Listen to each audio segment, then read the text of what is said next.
എടായി പ്രാതയായി എന്തൊരു മാമാ ചുമ്മാ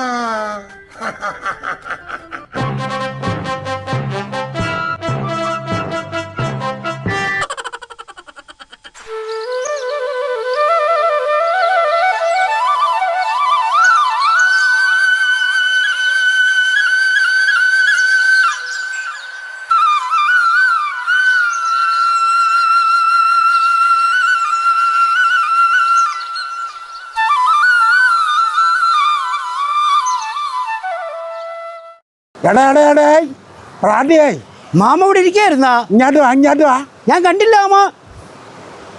നീ കാണൂല എന്നെ കണ്ടിട്ട് മനഃപൂർവ്വം ഒളിച്ചു വാടിയതല്ലേ നീ? അല്ല അമ്മേനല്ല മാമ.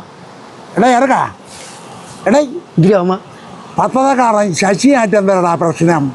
നിങ്ങളെങ്ങനെ ശശിയായിട്ടുള്ള പ്രശ്നം? പിന്നെ ഈ നാട്ടിൽ നടക്കുന്ന യാതൊരു കാര്യമാണ് മാമ അറിയാത്തത്. നിങ്ങളുടെ കാര്യം പറഞ്ഞു മാമ. മുക്കിലെല്ലാവരും പറയുന്നേ എന്തിരുന്ന് നീയും ശശിയായിട്ട് രാവിലെ അടിയിലെ വക്കോളം എത്തിയെന്ന്. എന്തിനെന്ന് കാര്യം പറഞ്ഞില്ല.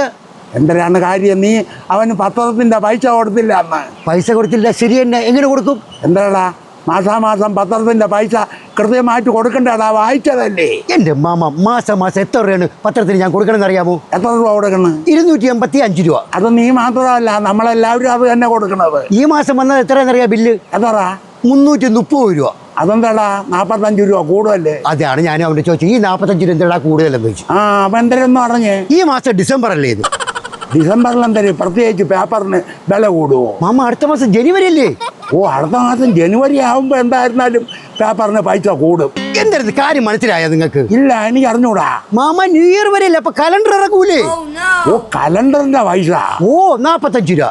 അത് എല്ലാ വർഷവും നമ്മൾ കൊടുക്കല്ലേ? ഞാൻ പറഞ്ഞു ഇപ്രാവശ്യം ഞാൻ തരൂല എന്ന് പറഞ്ഞു. അതെന്താടാ ഇപ്രാവശ്യം നിനക്ക് പ്രത്യേകിച്ച് ഒരു കാരണം? ഈ 255 രൂപ വെച്ച് മാസം കൊടുക്കണം ഞാൻ. ഒരു വർഷം ആകുമ്പോ എത്ര രൂപ ആവണോ മാമ? ഒരു വർഷം എങ്ങനെ പോയിരുന്നാലും 3500 3600 രൂപയാവും. പോട്ട് 3000 രൂപയ്ക്ക് 3000 രൂപ വെച്ച് ഇത്രയും വർഷം ഞാൻ കൊടുക്കണം ഇവന്. ഒരു വർഷത്തിന് എനിക്ക് ഒരു കലണ്ടർ ഫ്രീ ആയിട്ട് തന്നൂടെ മാമ? ഒരു കലണ്ടർ.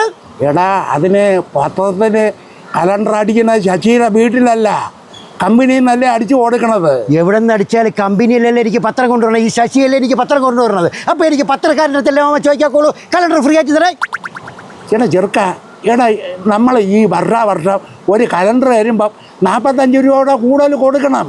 എൻ്റെ മാമ ഈ ഓരോ പത്രത്തിലും ആദ്യത്തെ 2-3 പേജ് നിറച്ച് പരസ്യമാണ്. അത് ശരിയല്ല, അത് ശരിയല്ല. ലക്ഷങ്ങളാണ് അവർ വാങ്ങിക്കണത്. സംശയം തന്നെ. ഈ പരസ്യം മുഴുവൻ ഞാൻ വായിക്കല്ലേ മാമ? അപ്പൊ എനിക്ക് ഒരു കലണ്ടർ വർഷം ഒരു ഫ്രീ ആയിട്ട് തന്നൂടെ മാമ?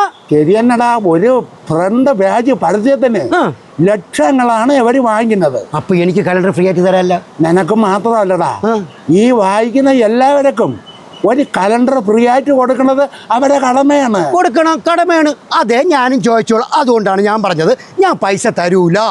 എടാ ചെറുക്ക, വേറൊരു കാര്യമുണ്ട്. നമ്മളെ മുക്കിൽ തട്ടുകട നടത്തുന്നില്ലേ തമ്പി? തമ്പി അണ്ണായി, അവൻ വരെ ഫ്രീ ആയിട്ട് ഒരു കലണ്ടർ കൊടുക്കുന്നുണ്ട്. കലണ്ടർ കൊടുക്കണോമാ? പിന്നല്ലാതെ. എങ്കിൽ ഞാൻ കലണ്ടർ വാങ്ങിച്ച് വീട്ടിൽ തൂക്കാമാ. അതാണ് നല്ലത്. എന്നിട്ട് ഞാൻ ഇവന്റെ പറയുകയും ചെയ്ത് എന്താ എനിക്ക് നിന്റെ കലണ്ടർ വേണ്ട. അപ്പൊ അവൻ പറഞ്ഞു തരുന്നറിയാമോ? എടാ നിങ്ങളൊക്കെ സ്ഥിരം വരിക്കാരില്ലേ, നിങ്ങൾ എത്രയോ വർഷം കൊണ്ട് എൻ്റെ പത്രം വാങ്ങിക്കണം. അപ്പൊ കലണ്ടർ നിങ്ങൾ വാങ്ങിക്കാതിരിക്കാൻ പറ്റുമോ? എടാ യവന്മാരപ്പോൾ കൊള്ള വിലയല്ലേ നമ്മളെ എടുക്കണത്. ഇനിയിപ്പോൾ എന്ത് ചെയ്യാൻ പറ്റുമോ? എനിക്ക് കലണ്ടർ വേണ്ട. പിന്നെ എടാ നിനക്കെന്നല്ല, നീ പറഞ്ഞപ്പോഴാണ് ഞാൻ ഈ കാര്യത്തിന്റെ ഗൗരവം മനസ്സിലാക്കിയത്. മാമൻ ഇപ്പോഴെങ്കിലും ആ ഗൗരവം മനസ്സിലായല്ല? സംശയം തരേ. എടാ നമ്മളെ ക്രായിൽ എത്ര അംഗങ്ങളുണ്ട്? ക്രായ അന്തര ക്രാ കരിക്ക റെസിഡൻസ് അസോസിയേഷൻ.